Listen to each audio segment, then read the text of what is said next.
கர்த்தருடைய பரிசுத்த நாமத்துக்கு மகிமை உண்டாவதாக. நம்ம இந்த பெரிய வியாழன் அல்லது மாண்டி தேர்ஸ்டே அப்படின்னு சொல்லுவாங்க. மாண்டி தேர்ஸ்டேனா என்ன அர்த்தம்? நமக்கு ஃபஸ்ட்டு அது தெரியணும். எதுக்கோ எல்லோரும் போகிறாங்க, நம்மளும் போகிறது போகாமல். மாண்டி அப்படின்னா என்ன அர்த்தம் அப்படின்னு பைபிளில் பார்க்கும்போது பைபிளில் அந்த வேர்டு இல்லை. அது என்ன செய்தார்கள்? வழி வழியாய் சில சபைகள் பயன்படுத்தின ஒரு வார்த்தை. இந்த துக்க நாட்கள், இந்த குட் ஃப்ரைடே, ஈஸ்டர், இதெல்லாம் எதில் இல்லை? பைபிளில் இல்லை. கர்த்தருடைய பரிசுத்த நாமத்துக்கு ஸ்தோத்திரம். கிறிஸ்மஸ் பைபிளில் இல்லை. நம்ம கொண்டாடுகிற ஒன்றுமே பைபிளில் எழுதப்படலை. வழி வழியாய் சில சபைகள் பாரம்பரியமாய் பின்பற்றினதை நாமும் செய்கிறோம். அவர் பிறந்ததை நினைத்து என்ன செய்தார்கள்? ரோமன் கத்தோலிக்க சபை தான் குழந்தையா பிறந்தாரு அப்படின்னு குழந்தையை மேம்படுத்தி அவர்கள் என்ன செய்தார்கள்? கொண்டாடினார்கள். அவங்க தான் என்ன பண்ணாங்க? இந்த துக்க நாட்கள் 40 டேஸ் இதெல்லாம் கொண்டு வந்ததுமே அவங்க தான். இப்போ நம்மளாம் யாரும் இல்லை டேஸ்க்கு கறி சாப்பிட மாட்டோம், மீன் சாப்பிட மாட்டோம், அப்படிலாம் இருக்க மாட்டோம். எல்லாரும் எல்லாம் சாப்பிடுவோம். நம்ம அந்த அப்படியே 40 நாள் என்னை ஒடுக்கி அப்படியெல்லாம் இருக்கிறெல்லாம் இருக்க மாட்டோம். சிலர் அப்படி இருப்பாங்க, சிலர் அப்படி. காரணம் என்னென்னா, அவங்கெல்லாம் செஞ்சாங்க, நானும் செய்வேன். இன்றைக்கி நாம் அப்படி கூடி வரல. அவங்கெல்லாம் செஞ்சாங்கன்றதுக்காக நாம் எதையும் செய்யக்கூடாது. ஏன் செய்கிறோம் தெரிஞ்சுதான் செய்யணும். அவங்கெல்லாம் செஞ்சாங்க, நாமளும் செய்யணும்னு சொல்லி தானே இந்து மார்க்கத்திலேருந்து வெளியே வந்தோம். எந்த மார்க்கத்திலேருந்து வெளியே வந்தோம்? அவங்கெல்லாம் செய்கிறாங்க, அவங்கெல்லாம் மட்டும் போடுறாங்க, மலைக்கு போகிறாங்க, அவங்கெல்லாம் சாமி கும்பிடுறாங்க, நானும் போய் பண்ணதுனால அவன் யார் மெய்யான தேவன் தெரிஞ்ச அப்புறம் ஐயோ அவங்கெல்லாம் செஞ்சது இல்லை, அந்த பரம்பரையாக நடந்த காரியங்கள் அல்ல, எனக்குன்னு ஒரு தேவன் இருக்காருன்றதை புரிஞ்சுட்டு அந்த மார்க்கத்தை விட்டு அதனால தான் வெளியே வந்தோம். இந்த மார்க்கத்துக்கு வந்து இங்கேயும் இதே கதையை ஃபாலோ பண்ணால் என்ன ஆகிடும்? நாமளும் மற்றவங்கள மாதிரி ஆகிடும். நாம் அழைக்கப்பட்டவர்கள், நாம் தெரிந்து கொள்ளப்பட்டவர்கள், நாம் பிரித்தெடுக்கப்பட்டவர்கள். கர்த்தருடைய பரிசுத்த நாமத்துக்கு. நமக்கும் இந்த கொண்டாட்டங்களுக்கும் எந்த சம்மந்தமும் கிடையாது, எந்த சம்மந்தமும் கிடையாது. அடிக்கடி நான் சொல்கிறது போல் கிறிஸ்மஸ், யாராவது உங்களுக்கு கிறிஸ்மஸ் இருக்காங்க, எங்களுக்கு டெய்லி கிறிஸ்மஸ் சொல்லுங்க, டெய்லி பிரியாணி சாப்பிட்டாங்க. அடுத்தது யாராவது உங்களுக்கு குட் ஃப்ரைடே இருக்காங்க, ஆமாங்க எங்களுக்கு டெய்லி குட் ஃப்ரைடே தான், நாங்கள் டெய்லி கஞ்சி கூட சாப்பிடுவோம், கஞ்சி கூட டெய்லி சாப்பிடுவோம்.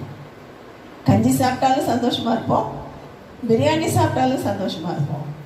அடுத்தது ஈஸ்டர், டெய்லி எனக்கு இயேசு உயிர்த்தெழுந்தனால தான்.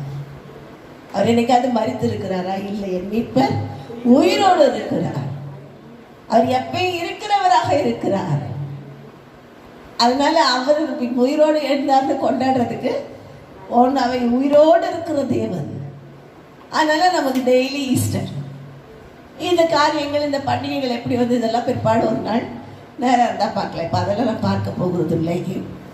கர்த்தருடைய பரிசுத்த நாமத்துக்கு ஸ்தோத்திரம். மாண்டி அப்படின்னா என்ன அர்த்தம்? இந்த வார்த்தை எங்கேருந்து வந்தது? இது ஒரு லத்தீன் மொழியிலிருந்து வந்த ஒரு வார்த்தை. மாண்டியர் அல்லது மாண்டிங்கிறது அப்படின்னா அர்த்தம் என்னன்னா கட்டளைன்னு அர்த்தமும். மாண்டேட்டஸ் என்கிற லத்தீன் வார்த்தையிலிருந்து அதை அப்படியே ஷார்ட் பண்ணி மாண்டி தேர்ஸ்டே என்று மாற்றினார்களாம். ஏன் இது வந்து கட்டளை, கட்டளையின் வியாழன் அப்படின்னு சொல்லப்படுகிறது என்றால், இயேசு கிறிஸ்து இந்த பூமியில் இருந்தபோது சிலுவையில் அறைகிறதற்கு முன்பாக அவர் அநேக கட்டளைகளை சீஷர்களுக்கு கொடுத்தார். ஜனங்களோட பேசுனது வேற, ஜனங்களோட அற்புத அடையாளங்கள் செய்தது வேற. இந்த ஸ்பெஷலா சீஷர்களோட டைம் ஸ்பெண்ட் பண்ணார், சீஷர்களோட பேசினார். இந்த நாட்களில் சிலுவையில் அறையப்படுகிறதற்கு முன்பதான நாட்களிலே சீஷர்களோடு கூட இருந்தார். இந்த டைம்லலாம் அந்த மாண்டி தேர்ஸ்டே அல்லது இயேசு சிலுவையில் அறையப்படுகிறதற்கு முந்தின நாட்களிலெல்லாம் அவர்களுக்கு சில கட்டளைகளை கொடுத்தார், புதுப்பித்து கொடுத்தார். நிறைய காரியத்தை புதுப்பித்து புதுப்பித்து கொடுத்தார். முதல் புதுப்பித்த காரியம் அப்படின்னு சொன்னா, கர்த்தருடைய பரிசுத்த நாமத்துக்கு ஸ்தோத்திரம், என்ன செய்தார்? 10 கட்டளைகளை புதுப்பித்து கொடுத்தார். 10 கட்டளை இருந்தது. யூதர்களும் இஸ்ரவேல் ஜனங்களும் ஃபாலோ பண்றதுக்கு 10 கட்டளை இருந்தது. நீங்க மனப்பாடம் பண்ணணும். முந்தைய கர்த்தர் ஒருவருக்கே ஆராதனை செய்வாயாக, அவரை என்று வேறு தேவர் உண்டாயிருக்க வேண்டாம், அவரை போல விக்கிரகங்களை நமஸ்கரிக்க வேண்டாம், நிறைய என்ன. அடுத்தது, உன் தகப்பனையும் தாயும் கனம் பண்ணுவாயாக. இதெல்லாம் அடுத்த ஒரு குரூப்ல வரும். மொத்தம் 10 கட்டளைகளை கொடுத்தார். அதை என்ன பண்ணார்? இயேசு கிறிஸ்து இந்த பூமியில வந்து அவர் சிலுவையில் அறையப்படுகிறதுக்கு முன்பதாக 2 கட்டளையா மாற்றிட்டார். ஒன்று, உன் தேவனாகிய கர்த்தரிடத்துல உன் முழு இருதயத்தோடும் உன் முழு ஆத்மாவோடும் உன் முழு பலத்தோடும் அன்பு கூறுவாயாக. 2வது என்னது? உன்னை நேசிக்கிறது போல பிறனையும் நேசிப்பாயாக. இதை ஏற்கனவே சொல்லியிருந்தார். சிலுவையில் அறையப்படுறதுக்கு முன்னாடி மட்டும்தான் சொன்னாரா? இல்லை, ஏற்கனவே சொன்னார். ஆனால் ஸ்பெஷலாக சீஷர்களுக்கு கற்றுக் கொடுத்தார். எப்படி கற்றுக் கொடுத்தார்னா, அவர் ஏழைகளை ஊக்குவித்ததன் மூலம், எளியவர்களுக்கு அவர் சில நன்மைகள் செய்ததன் மூலம் சீஷர்களுக்கு கற்றுக் கொடுத்தார். பிறரை நேசிக்க வேண்டும் அப்படிங்கிறத கற்றுக் கொடுத்தார். அதனால தான் இது ஒரு கட்டளையின் நாள். அப்போனா மாண்டி தேர்ஸ்டே எதுக்கு சர்ச்சுக்கு போனீங்க? நாங்கள் அவர் சொன்ன கட்டளைகள் எல்லாம் கற்றுக்கொள்ள போகணும். கர்த்தருடைய பரிசுத்த நாமத்துக்கு ஸ்தோத்திரம். அப்போ என்ன செய்கிறார்? கற்றுக் கொடுக்கிறார். முதல் கட்டளை என்னதுதான்? அன்பு கற்றுக்கொள்ள சொல்கிறார். தேவ பிள்ளைகள் சபைக்கு வருகிறோம், நம்ம என்ன கற்றுக்கொண்டோம் அப்படின்னா அன்பை கற்றுக்கொள்ள வேண்டும். அன்பு இல்லாதவன் அவருடையவனே அல்ல. நம்ம என்னதான் ஏசுன்னு கூப்பிட்டா கூட அன்பே இல்லைன்னா நாம் யாருடையவர்கள் அல்ல? தேவனுடையவர்கள் அல்ல, இயேசுவனுடையவர்கள் அல்ல. இந்த அன்பு என்கிறது ஒரு ராஜரீக பிரமாணம். ஏற்கனவே நிறைய தடவை பார்த்துருக்கோம். இதுதான் என்னது? ராயல் லா. இந்த லா புது கட்டளை என்ன கொடுத்துருக்காரு? ராயல் லா கொடுத்துட்டார்.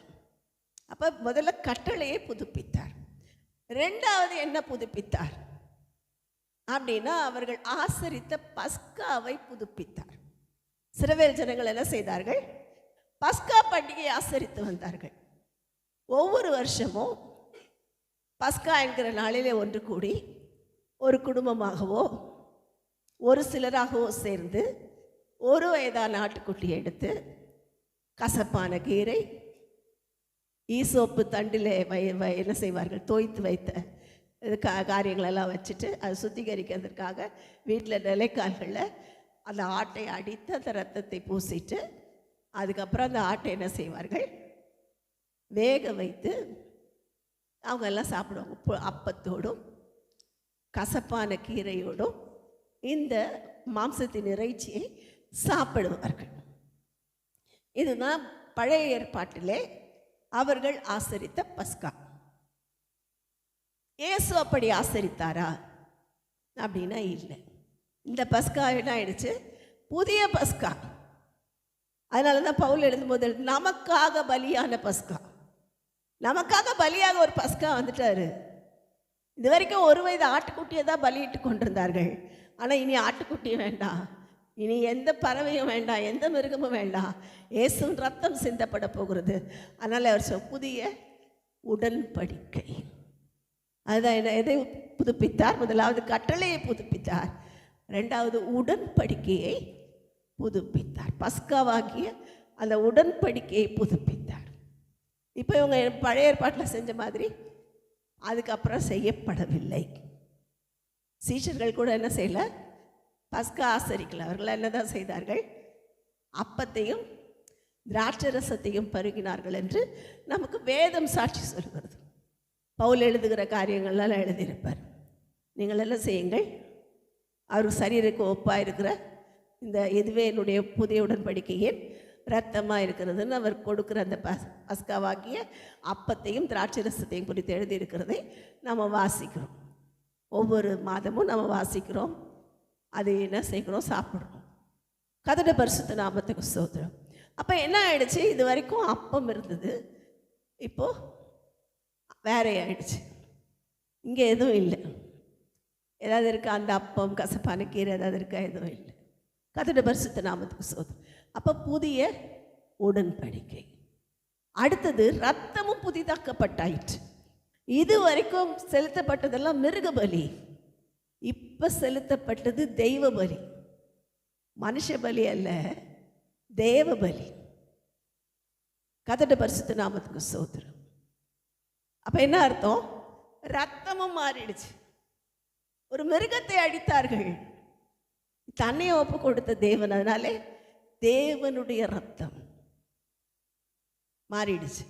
அது ஒரு புதிய உடன்படிக்கையின் ரத்தம். அதனால தான் அவர் மரிக்கிறதுக்கு முன்பாக சீஷர்களுக்கு சொல்லிக் கொடுக்கிறார், இது என் ரத்தத்தினால் ஆகிய புதிய உடன்படிக்கையின் ரத்தமாக இருக்கிறது. இதை பானம் பண்ணும் போதெல்லாம் என்னை நினைவு கூறும்படி இதை செய்யுங்கள். அதை பானம் பண்ணும் போதெல்லாம் அவரை நினைவு கூறணுமா? கர்த்தருடைய பரிசுத்த நாமத்துக்கு ஸ்தோத்திரம். அது மாத்திரமல்ல, தேவாலயத்தை புதுப்பித்தார். எதெல்லாம் புதுப்பித்தாருங்கிறதுக்காக சொல்லிட்டு போகிறேன். தேவாலயத்தில் நல்லா விற்கிறதுக்கு ஆட்கள் இருந்தார்கள். புறா விற்கிறவர்கள், காசுக்காரர்கள், ஆடு மாடுகள் விற்கிறவர்கள் எல்லாம் அங்கே ஃபுல்லாக கடை போட்டாங்க. தேவாலயம் பக்கத்தில் ஃபுல்லாக கடை. சவுக்கு எடுத்தார். என்ன பண்ணார்? வியாபாரிகளை எல்லாம் தேவாலயத்தை விட்டு துரத்தினார், சவுக்கு எடுத்து. இன்னைக்கு அப்படி ஒரு தேவ வல்லமை இறங்க வேண்டும். சபைகளில் என்ன இறங்கணும்? இந்த வல்லமை இறங்கிதான் ஆகணும். வியாபாரமாக்குகிற சகல தேவ ஆலயங்களும் மாற்றப்படும்படி இயேசு திரும்ப சவுக்கு எடுக்க வேண்டும். கர்த்தருடைய பரிசுத்த நாமத்துக்கு ஸ்தோத்திரம். அவ்வளவு பயங்கரமாய் வியாபார ஸ்தலமாய் சபைகள் மாறிக்கொண்டிருக்கிறது. எவ்வளோ போட்டால் எவ்வளோ கிடைக்குன்ற அளவுக்கு ஆயிட்டாங்க பாஸ்டர்ஸ், ஊழியக்காரர்கள், விசுவாசிகள். எவ்வளோ போட்டால் எவ்வளோ கிடைக்கும்? நான் இவங்களுக்கு இவ்வளோ செஞ்சால் எனக்கு எவ்வளோ வரும்? ஒரு பாஸ்டர் சொல்றார், நீங்கள் எனக்கு 1 லட்சம் கொடுத்தால் கர்த்தர் உங்களுக்கு 10 லட்சம் கொடுப்பார். கொடுக்கவே மாட்டார். நான் எழுதி கொடுக்குறேன். அது கர்த்தர் கொடுக்கறது இல்லை. அப்படி கிடைச்சாலும் அது கர்த்தர் கொடுக்கறது இல்லை. வேதம் சொல்லுகிறது, நீங்கள் செய்கிறது வலது கை செய்கிறது இடது கை கூட தெரியாமல் செய்யுங்க, உங்களுக்கு பூமியில் பொக்கிஷம் கிடையாது, நீங்கள் செய்கிற நன்மைக்கெல்லாம் பலன் பரலோகத்தில் இருக்குது அப்படின்ட்டு இருக்கார். இங்கே கொடுத்துட்டாருன்னா அங்கே போனால் ஒன்றும் இருக்காது, எல்லாம் காலியாக இருக்கும். கர்த்தருடைய பரிசுத்த நாமத்துக்கு ஸ்தோத்திரம். அப்போ கர்த்தர் என்ன செய்கிறார்? எல்லாவற்றையும் புதிதுபடுத்துகிறார். காணிக்கை முறைமையை புதிதாக்கினார். அங்கதான் உட்காந்து சொல்றார், இந்த ஒலிவ மலைக்கிட்ட மலை ஓரத்தில் உட்காந்து சொல்றார், பிரம்மால பண்றாங்க வயதானம்மா, எல்லாரும் காசு போடுறாங்க, ராஜாக்கள், பெரிய பெரிய ஆட்கள் எல்லாம் வந்து காணிக்க போடுறாங்க. எப்படி போட்டிருப்பாங்க? போடும்போதே பயங்கர ஸ்டைலா கையில் அள்ளி பையில் அள்ளி கையில் இருந்து அப்படி ஆலயத்தில் போடுறாங்க. பார்த்துட்டே இருக்கார். அந்த அம்மா வந்து யாருக்கும் தெரியாமல் ஓரமாக முடிஞ்சு வச்சுருந்த 2 காசை எடுத்து போடுது. இவர் சொல்கிறார், இந்த அம்மா போட்டது தான் தேவன் பார்வையிலே விலையேற பெற்றது. பரிசேர் சதுசேர்னு சொல்லியிருப்பாங்க. அங்கிருந்த பிரதான ஆசாரியர் என்ன போதித்திருப்பார்? அந்த எல்லாரையும் புகழ்ந்திருப்பாங்க. இவர் தான் நமக்கு முக்கியமானவர், இவரை வாழ்த்துங்கள் அப்படின்னு அங்கே இருக்க பெரிய ஆளை. இப்போயும் எப்படி தான் நடக்குது? கட்சியில் இருக்கவங்கள தான் பாஸ்டர்ஸ் பிடிச்சிக்கிறாங்க. அவங்கள பிடிச்சி பாருங்கள், எங்களை வாழ்த்துங்கள், இவங்களை நீங்கள் இது பண்ணுங்க, அவங்களுக்காக நீங்கள் ஜெபம் பண்ணுங்க. அவர் நிறைய காணிக்க போட்டார்னா. கர்த்தருடைய பரிசுத்த நாமத்துக்கு ஸ்தோத்திரம். அப்படிதான் ஆயிடுச்சு அந்த நாளில். இவரை என்ன செய்யுங்கள்? புகழுங்கள் அப்படின்னு அவங்கள பெருமைப்படுத்த. வயசானமா போய் நின்னா போமா அப்படி. அன்னைக்கு அதான் நடந்தது. கர்த்தருடைய பரிசுத்த நாமத்துக்கு ஸ்தோத்திரம். ஆனால் இயேசு பார்த்துக்கிட்டே இருக்காரு, இவங்க போட்டது தான் அதிகம், தேவனுடைய பார்வையில் விலையேறப்பட்டது. அவங்கெல்லாம் தங்கக்கிட்ட இருந்த பரிபூர்ணத்திலேருந்து கொஞ்சோண்டு போட்டாங்க. அவன் 1 கோடி வச்சுருந்தானா 1,00,000 போட்டான். கதட பரிசுத்த நாமத்துக்கு சோதரி. இந்த அம்மா தனக்கு ஜீவனதுக்கு சாப்பாட்டுக்கே அதான், அந்த 2 துட்டு தான் அந்த அம்மா சாப்பிட்றதுக்கு வச்சுருக்கு, அதையே போட்டாங்க.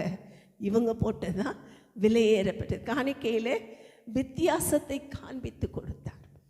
அன்றைக்கி தெரியல, நிறைய காணிக்கை போட்டால் பெரிய ஆள் நினச்சிட்டு இருந்தாங்க.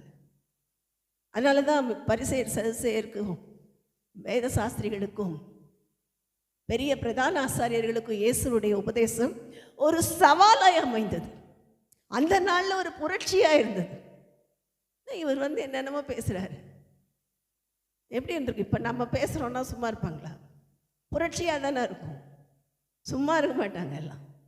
இவர் வேறு விதமாக இருக்கிறாரு. ஆனால் இவர் அற்புதம் செய்கிறாரு, எல்லாம் பண்ணுறாரு. அதோடு போகாமல் நம்மளையும் திட்டுறாரு. இதை பாருகிற பரிசேயரே உங்களுக்கு ஐயோன்றாரு, வெள்ளை அடிக்கப்பட்ட கல்லறைகளே உங்களுக்கு ஐயோன்றாரு என்று சொல்லி அவர்கள் எல்லாவற்றையும் பார்த்து பயந்ததினாலே புதிய உபதேசத்தை அவர்களுக்கு சொல்லிக் கொடுத்தார். புறாவிற்கிறவர்கள் எல்லாம் வெளியே தள்ளு, வியாபார ஸ்தலமாக்காதே. தேவாலயம் தேவன் வாசம் பண்ண விரும்புகிற இடம், அதை ஒரு நாளும் வியாபாரத்துக்கு விடாது. கதடு பரிசுத்த நாமத்துக்கு ஸ்தோத்திரம். நமக்கு வியாபாரம் செய்கிற வேலையே வேணாம். வியாபாரங்கிறது நம்ம வெளியில் செய்கிறோம், நமக்கு கொடுக்கப்பட்ட வேலைகளை செய்கிறோம், அது வெளியவே இருக்கட்டும். சபைகளுக்குள்ளே வரும்போது அது எப்படி ஆகிறது? சபையில் இப்போ இங்கே ஒரு 4 பேர் ஒரு புடவை வச்சு, சிஸ்டர் ஒரு 250 ரூபா புடவை இன்ஸ்டால்மெண்ட்டில் வாங்கிக்கோங்க, 5 50 ரூபா கொடுத்தா போதும் அப்படின்னா அதுக்கு பேர் என்னது? இது வியாபார ஸ்தலம் ஆகிடும். கதடு பரிசுத்த நாமத்துக்கு ஸ்தோத்திரம்.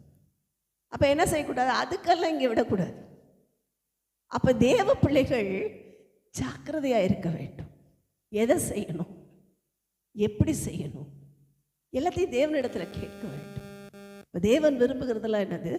புதிய உபதேசம், புதிய காணிக்கை முறை, கட்டளையின் நாள். இந்த நாளில் எவ்வளோ கட்டளை கொடுத்துருக்காரு பாருங்க. இன்னும் நான் சொல்லி முடிக்கல, ஒன்றுமே முடிக்கல. இன்னும் அவர் கெத்செமனேயில் ஜெபிக்க சொல்லி கொடுத்தார். புதிய ஜெப முறை, இது வரைக்கும் ஜெபிக்காத ஒரு ஜெபம். கெத்செமனே தோட்டத்தில் அவர் ஜெபித்த ஜெபம் என்னது? புதிய ஜெபம். முதல் தரம் போய் ஜெபம் பண்ணார், பிதாவே இந்த பாத்திரம் என்னை விட்டு நீங்கள் கொடுப்பானால் நீங்கும்படி செய்யும், நீங்கும்படி செய்யும். ஆயினும் என் சித்தம் வேணாம்ப்பா, உங்கள் சித்தப்படியே ஆகட்டும். இன்றைக்கி அப்படி ஜெபம் பண்ண சொல்லி கொடுக்குறவங்க எத்தனை பேர்?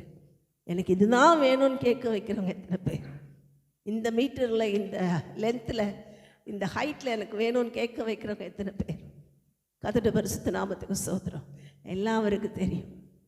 என் சித்தம் வேணாம் உங்கள் சித்தம்னு சொன்னால் அவர் எல்லாவற்றையும் பர்ஃபெக்டாக செய்வார், அரைகுறையாக செய்ய மாட்டார். நம்மளை விட அவர் அறிவாளி, ஞானி, அவர் சர்வஞானி. கதடு பரிசுத்த நாமத்துக்கு ஸ்தோத்திரம்.